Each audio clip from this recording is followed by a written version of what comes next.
हाँ तो बच्चों, आज भौतिक विज्ञान में मैं बताऊंगा विद्युतीकरण का इलेक्ट्रॉन सिद्धांत। विद्युतीकरण का इलेक्ट्रॉन सिद्धांत समझने के लिए थोड़ा सा ध्यान देंगे।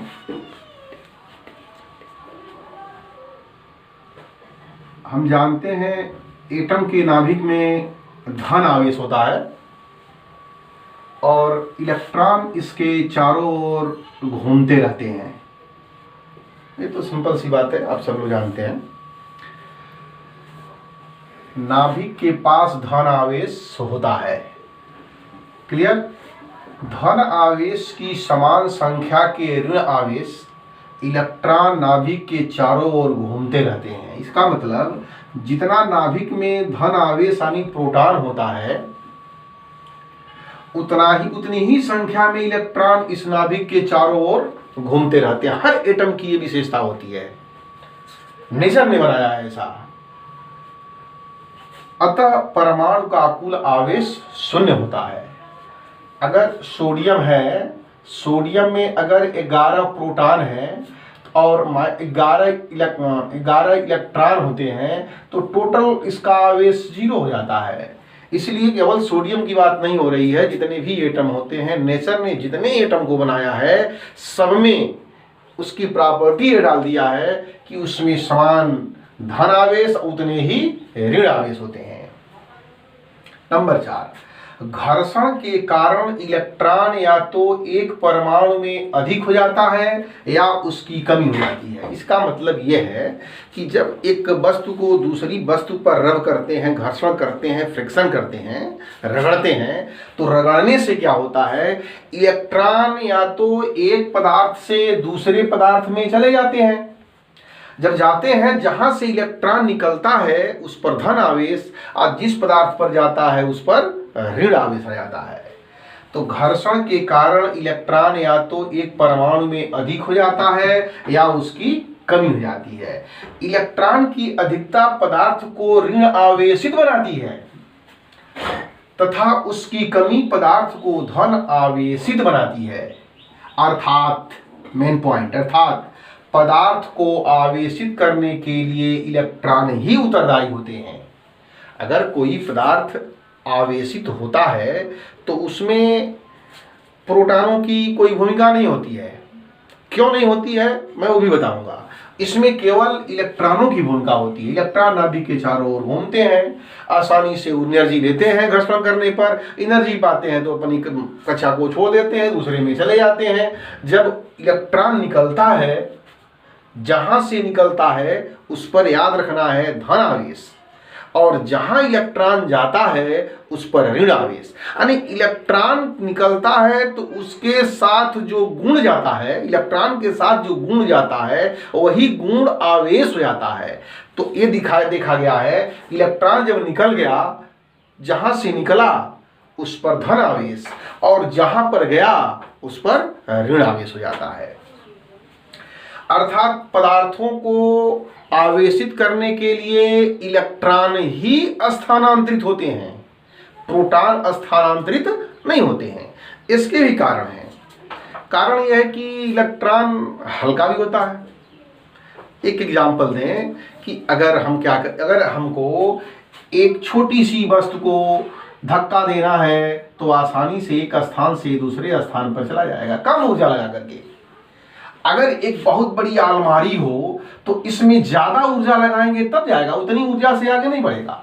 ठीक वैसे ही इलेक्ट्रॉन और प्रोटॉन की बात होती है। इलेक्ट्रॉन बहुत हल्का होता है और प्रोटॉन बहुत भारी होता है और प्रोटॉन इतने पास में होते हैं कि उनके बीच में प्रबल नाभिकीय बल होता है, जिससे वो नाभिक से बाहर निकल नहीं सकते हैं।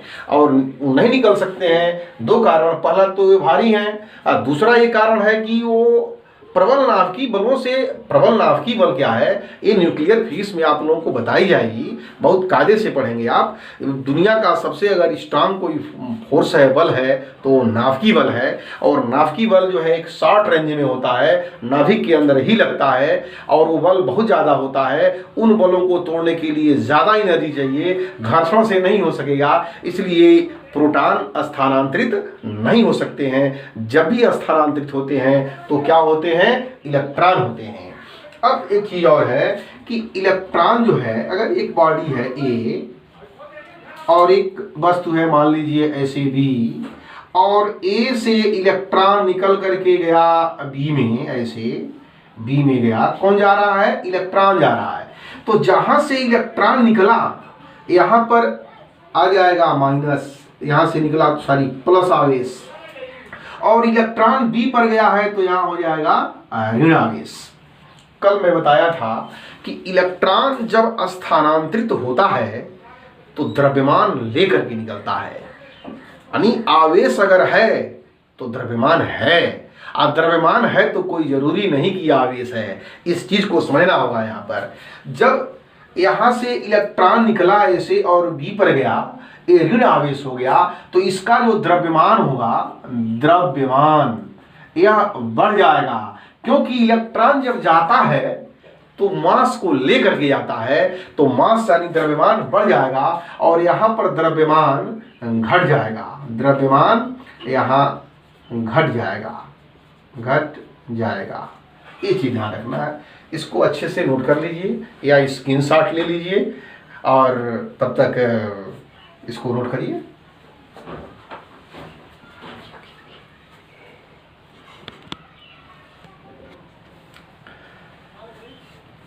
फैराडे की विद्युत सारणी, इसका मीनिंग क्या है समझिए। फैराडे जो था, जब देखा गया ये कि घर्षण करने से इलेक्ट्रॉन निकल जाता है तो प्लस, और जहां इलेक्ट्रॉन जाता है वहां पर माइनस, तो घर्षण करने में किस पर प्लस होगा और किस पर माइनस होगा, इस पर अध्ययन किया था फैराडे, बहुत अध्ययन किया फैराडे ने। और फैराडे ने जब अध्ययन किया तो एक अध्ययन करके सारणी बनाई, और उस सारणी का नाम रखा गया फैराडे की विद्युत सारणी। क्या है विद्युत सारणी, अच्छे से आप नोट भी कर लेंगे या स्क्रीनशॉट ले लेंगे, और इसके बारे में थोड़ा सा हम बता रहे हैं। ये ऊपर जो है ये प्लस है, और नीचे वाला जो है ये माइनस है। अगर ऊपर और नीचे, ऊपर वाले को नीचे वाले से घर्षण करेंगे तो ऊपर वाले पर प्लस होगा और नीचे वाले पर माइनस होगा।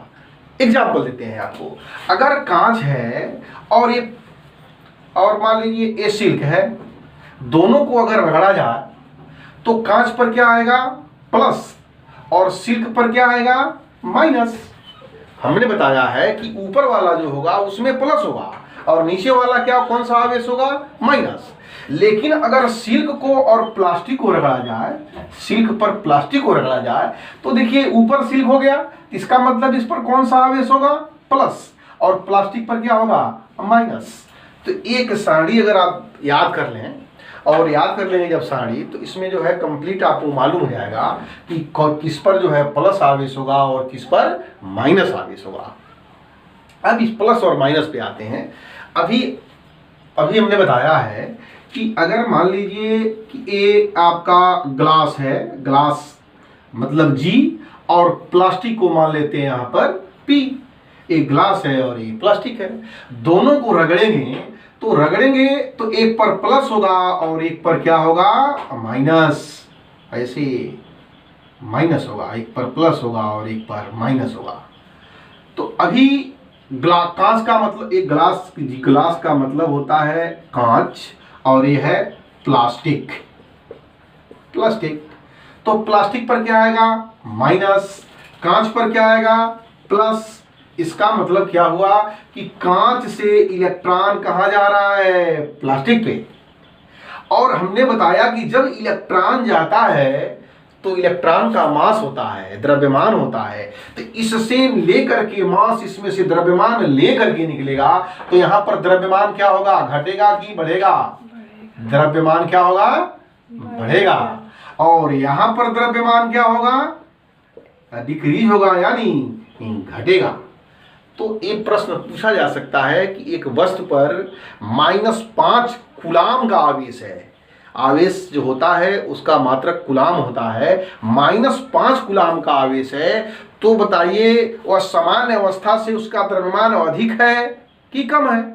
तो अगर 5 कूलाम का आवेश है तो कहेंगे इसका द्रव्यमान क्या होगा, अधिक होगा। अगर +5 कूलाम का आवेश है तो उसका द्रव्यमान क्या होगा, कम होगा। तो इस तरह से हम पहचान सकते हैं कि किसका वेट अधिक है और किसका वेट कम है। इसको हम खूब कायदे से एग्जाम वगैरह में, अब देखिए कल बताया गया था आप लोगों को प्लस और प्लस, प्लस और प्लस, प्लस प्लस हो या चाहे माइनस माइनस हो, इनके बीच में क्या लगता है, फोर्स। कौन सा फोर्स, प्रतिकर्षण बल बोलते हैं, इसको बोलते हैं प्रतिकर्षण। और प्लस और माइनस अगर हो जाए तो इनके बीच में कौन सा बल लगता है, आकर्षण। इन बलों के बारे में, इन बलों, ये बल लगते क्यों हैं, ये बल क्यों लगते हैं, क्योंकि आवेश उत्पन्न होता है। और एक बल और हम लोग पढ़े हैं, वो कौन सा बल पढ़े हैं, हम लोग एक बल ये पढ़े हैं कि एक बल ये पढ़े हैं हम लोग गुरुत्वाकर्षण में कि अगर दो द्रव्यमान है, मास है, तो उनके भी बीच में आकर्षण बल लगता है। तो गुरुत्वीय बल और इस बल को बोलते हैं वैद्युत बल। वैद्युत बल का मतलब चाहे आकर्षण हो और चाहे प्रतिकर्षण हो, दोनों में से कोई भी हो, इनको बोलते हैं वैद्युत बल। तो अब ये देखते हैं, एक जो इलेक्ट्रॉन होता है, इलेक्ट्रॉन और इलेक्ट्रॉन, इलेक्ट्रॉन और इलेक्ट्रॉन, इसका भी मास है, इसका भी मास, इसका मास बहुत कम है। तो मास कम होने से गुरुत्वीय बल जो होता है, ग्रेविटेशनल फोर्स कम लगेगा। लेकिन इस पे चार्ज जो होता है उसको जब कैलकुलेशन करते हैं तो देखा जाता है कि गुरुत्वीय बल कम होता है और ये वैद्युत बल जिसको इलेक्ट्रिक फोर्स कहते हैं वो अधिक होता है। और इस इलेक्ट्रिक फोर्स के बारे में अध्ययन किया था कूलाम ने। कूलाम एक वैज्ञानिक था। जब इसके बाद देखा गया कि आवेशों के बीच में बल लग रहा है तो इन बलों के बारे में अध्ययन किया गया और इसको अध्ययन किया था कूलाम ने। तो उस बल का नाम रखा गया, उस नियम बनाया एक, और उस नियम का नाम रखा गया वैद्युत बल संबंधी कूलाम के नियम। वैद्युत बल आकर्षण भी होता है और प्रतिकर्षण भी होता है, दोनों होता है। लेकिन गुरुत्वीय बल केवल और केवल क्या होता है, आकर्षण होता है। दोनों लेके इसलिए चल रहे हैं कि ये फोर्स आता है, 4 तरह के फोर्स होते हैं, वैद्युत बल, चुंबकीय बल, नाभिकीय बल और गुरुत्वीय बल। तो आवेश संरक्षण का नियम, इसका मतलब आवेश न तो उत्पन्न होता है और न ही नष्ट होता है, यह संरक्षित रहता है। संपूर्ण ब्रह्मांड का कुल आवेश 0 होता है। प्रकृति ने ऐसी व्यवस्था बनाई है, अगर कोई एक एटम, कई बार बताया गया है, अगर एक एटम लिया जाए तो एक एटम में, इसे एक एटम हमने लिया सोडियम का, तो इसमें 11 प्रोटॉन होंगे और इसमें 11 जो है इलेक्ट्रॉन होंगे, चारों ओर घूमते हैं। तो +11 और -11 मिलकर के हो जाता है 0। अब ये एटम से अणु बनेंगे, यानी परमाणु से अणु बनेंगे, अणु से कण बनेंगे, कण से पदार्थ बनेंगे। तो उस पदार्थ में भी तो जितने प्रोटॉन होंगे उतने ही इलेक्ट्रॉन होंगे। अगर अलग अलग परमाणु है, बहुत ज्यादा परमाणु है, तो उनका भी कुल आवेश जोड़ा जाए तो क्या होता है, कहा जाए कि प्रश्न पूछा जाए कि संपूर्ण ब्रह्मांड में कुल आवेश कितना होता है, तो संपूर्ण ब्रह्मांड का कुल आवेश 0 होता है, क्योंकि जितना इलेक्ट्रॉन है उतना प्रोटॉन है। अब आवेश उत्पन्न नहीं हो सकता, किसी वस्तु को आवेशित किया जा सकता है। आवेश उत्पन्न, किसी वस्तु पर आवेश उत्पन्न नहीं कर सकते, उस वस्तु को हम आवेशित कर सकते हैं। इसलिए लिखा गया यहाँ पर कि आवेश न तो, उत्पन्न करने का मतलब ये होता है कि हम आवेश को चाहें, इलेक्ट्रॉन और प्रोटॉन को चाहें किसी फैक्ट्री में बना लें तो ये बन नहीं पाएगा, इसको संभव ही नहीं है। नेचर ने हमको, गॉड गिफ्टेड है, नेचर ने दिया है हमको, पूरे ब्रह्मांड में दिया हुआ है। और इसका टोटल कुल आवेश जो होता है वो 0 होता है। और आवेश को जोड़ करके 0 करें या जो भी कुछ करें, उसको हम खत्म नहीं कर सकते, डिस्ट्रॉय नहीं कर सकते हैं। कुल आवेश हमारा जो है कंजर्व रहता है, संरक्षित रहता है। इसको बोलते हैं आवेश संरक्षण का नियम। अब अगर कोई वस्तु है, अब कोई आवेश है, तो आवेश को लिखा जाता है स्मॉल q से, एक q से लिखते हैं, Q का मतलब होगा हम लोग लिखेंगे ऐसे आवेश। और एक जो इलेक्ट्रॉन होता है, इलेक्ट्रॉन अभी बताया है, इलेक्ट्रॉन जब निकलता है तो उसके ऊपर एक गुण आता है, और वही गुण जो गुण है इलेक्ट्रॉन के ऊपर निकलने के बाद, इलेक्ट्रॉन जब तक है तब तक नहीं, अपने अंदर से जब इलेक्ट्रॉन पदार्थ से इलेक्ट्रॉन निकला तो इलेक्ट्रॉन के ऊपर जो गुण आ गई, प्रॉपर्टी आ गई, वही क्या है, आवेश है। तो एक इलेक्ट्रॉन पर जो आवेश का गुण आया है, एक इलेक्ट्रॉन पर, उसकी वैल्यू जो निकाली गई है वह होती है 1.6 इंटू 10⁻⁻19 कूलाम। कूलाम, कूलाम को हम कैपिटल C से भी लिखते हैं। आपको पहले भी बताया गया है, याद करिए, कक्षा 11 में बताए हैं, वे मात्रक जो वैज्ञानिक के नाम पे बने होते हैं उनको उस वैज्ञानिक के नाम के पहले अक्षर का कैपिटल से लिखते हैं। जैसे कूलाम C से, Newton capital N, ampere capital A, joule capital J, volt capital V। लेकिन जो वैज्ञानिक के नाम पे नहीं है, जैसे metre small m, second small s, द्रव्यमान स्मॉल m, तो ये सब ध्यान देना। द्रव्यमान स्मॉल kg, m तो मीटर का होता है, दूरी का होता है। तो ये सब चीजें आपको ध्यान देना है। Q का मतलब आवेश, E का मतलब 1.6 इंटू 10⁻⁻19 कूलाम। एक इलेक्ट्रॉन पर इतना आवेश होता है। अगर मान लीजिए एग्जाम्पल दें आपको, एक वस्तु है, ऐसे कोई वस्तु है, कोई बॉडी है, इससे मान लीजिए और एक बॉडी यहाँ पर है, यहाँ पर A है और यहाँ पर B है। यहाँ से 5 ऐसे इलेक्ट्रॉन निकल गए, 5 इलेक्ट्रॉन निकल गए। तो यहाँ से जब 5 इलेक्ट्रॉन यहाँ से निकल करके यहाँ पे गया तो यहाँ पर लिखेंगे +5e और यहाँ पर लिखेंगे -5e। कितने इलेक्ट्रॉन निकले? 5 इलेक्ट्रॉन निकले, 5e। E का मतलब एक इलेक्ट्रॉन पर आवेश, और उसकी वैल्यू होती है इतना। तो अगर कहा जाए कि A पर कितना आवेश है और Q पर कितना आवेश है, तो एक फार्मूला हो जाएगा Q बराबर NE, QB बराबर NE। N कितने इलेक्ट्रॉन निकले? 5। और एक इलेक्ट्रॉन पर कितना आवेश? 1.6 इंटू 10⁻⁻19 कूलाम। कितने इलेक्ट्रॉन निकले? 5। और यहाँ पर 1.6 इंटू 10⁻⁻19 कूलाम। अब यहाँ पर टोटल आवेश माइनस में होगा तो माइनस का चिन्ह लगाएंगे, प्लस है तो यहाँ पर प्लस का चिन्ह लगाएंगे, और यह हो जाएगा 8.0 इंटू 10⁻⁻19 कूलाम, और -8.0 इंटू 10⁻⁻19 कूलाम। तो ये फार्मूला याद रहना चाहिए, Q = NE। अगर कोई भी वस्तु हो उससे N इलेक्ट्रॉन स्थानांतरित होता है, अगर कोई वस्तु है उससे N इलेक्ट्रॉन स्थानांतरित होता है, तो चाहे जिस वस्तु से इलेक्ट्रॉन गया या इलेक्ट्रॉन जहां पर गया, दोनों के लिए फार्मूला होगा Q बराबर NE। और जहां से इलेक्ट्रॉन निकलेगा उस पर प्लस आवेश, और जहां पर इलेक्ट्रॉन जाएगा उस पर माइनस आवेश। यह ध्यान रखेंगे, Q = NE फार्मूला। और एक चीज ध्यान देना है आप लोगों को कि द्रव्यमान, इलेक्ट्रॉन जब भी निकलता है तो क्या लेके निकलता है? द्रव्यमान लेके निकलता है। तो A और B अगर पूछ दिया जाए, A और B में किसका द्रव्यमान अधिक है? A और B में किसका द्रव्यमान अधिक है?